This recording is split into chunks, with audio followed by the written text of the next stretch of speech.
No mundo onde o individualismo, o egoísmo impera, a Igreja de Jesus leva a sério a comunhão, o compromisso familiar. É sobre isso que quero falar nessa segunda devocional da série Leve Jesus a Sério.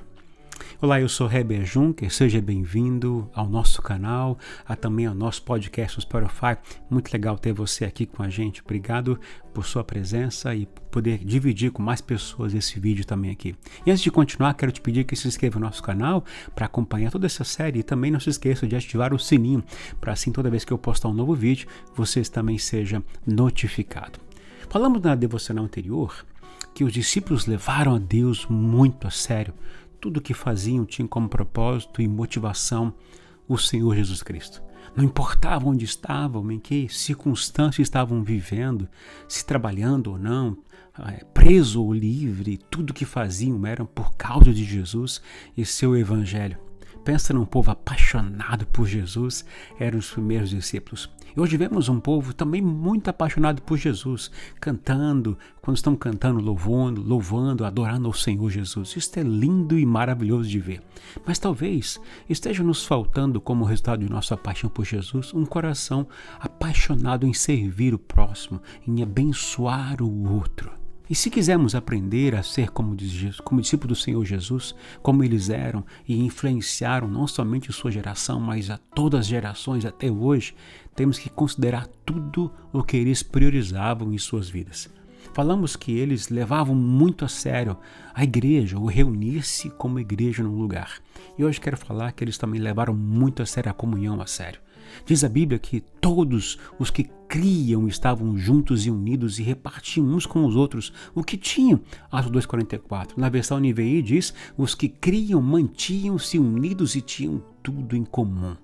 Olha que coisa maravilhosa. Eles entendiam que a vida deles, depois que conheceram o Senhor Jesus, que se entregaram, se renderam ao Senhor Jesus, não consistia em ser um clube social baseado num interesse comum, sabe?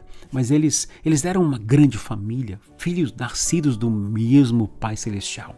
Por isso tinham tudo em comum. Por isso repartiam uns com os outros o que tinham, conforme sua necessidade. Talvez o que esteja nos faltando é esse senso de família, o senso de compromisso familiar. A segunda verdade que os discípulos de Jesus levaram muito a sério, guarda bem isso, o que é? É o compromisso familiar. Certa vez a mãe e os irmãos de Jesus estavam preocupados com Jesus, com o que estavam falando a respeito dele e foram então até ele. E Jesus estava falando com a multidão, ensinando a multidão. E alguém disse a Jesus, tua mãe e teus irmãos estão lá fora e querem falar contigo. Quem é minha mãe e quem são meus irmãos? Perguntou ele. E estendendo a mão para os discípulos disse, aqui estão minha mãe e meus irmãos, pois quem faz a vontade de meu Pai, que está nos céus, este é meu irmão, minha irmã e minha mãe. Mateus 12, 47 até 50. Jesus não está aqui desprezando ou rejeitando sua mãe e seus irmãos, mas está declarando que a família, para ele, vai além da família de sangue e envolve todos aqueles que creem em Jesus, que fazem a vontade do Pai. Hoje vejo muitas pessoas priorizando a família de sangue em relação à família de Deus. Sabe, queridos, Jesus colocou todos no mesmo patamar. Jesus nunca colocou a família em sangue em ordem de prioridade acima da família de Deus. Para ele, todos estão no mesmo nível de prioridade. É a família de Deus, é o povo de Deus. Pela palavra de Deus, Jesus nos permitiu entrar em sua família lá na cruz. E a consequência desse entendimento é que levavam muito a sério a comunhão, o viver e ser família. O olhar a realidade e necessidade do irmão e fazer algo por ele era fundamental. E isso ia além das reuniões, por isso mantinham-se unidos e tinham tudo em comum. Vendendo suas propriedades e bens, distribuíam a cada um conforme a sua necessidade. Será que hoje temos esse entendimento do ser igreja? Será que o amor que temos por Deus e pelos irmãos é tão grande assim, a ponto de reconhecermos a necessidade dos outros e ainda dividimos o que temos com eles? Quantos deles repartiam o que tinham? Diz a palavra de Deus que todos os crentes. Quanto eles repartiam? Tudo o que tinham, diz a palavra de Deus. Isso significa não somente os bens, o dinheiro, o que possuíam financeiramente, mas também suas vidas, seu companheirismo, o que possuíam, suas casas, etc. E eu louvo a Deus, queridos, porque nós vemos e sabemos de irmãos e irmãs que contribuem fielmente na casa de Deus, porque entenderam o que é ser filho de Deus, o que é ser membro da família de Deus.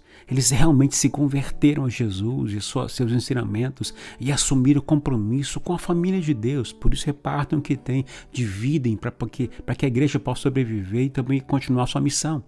A igreja primitiva ela sobreviveu a uma perseguição terrível naquela época e, por incrível que pareça, realizou feitos impressionantes. Sabe por quê?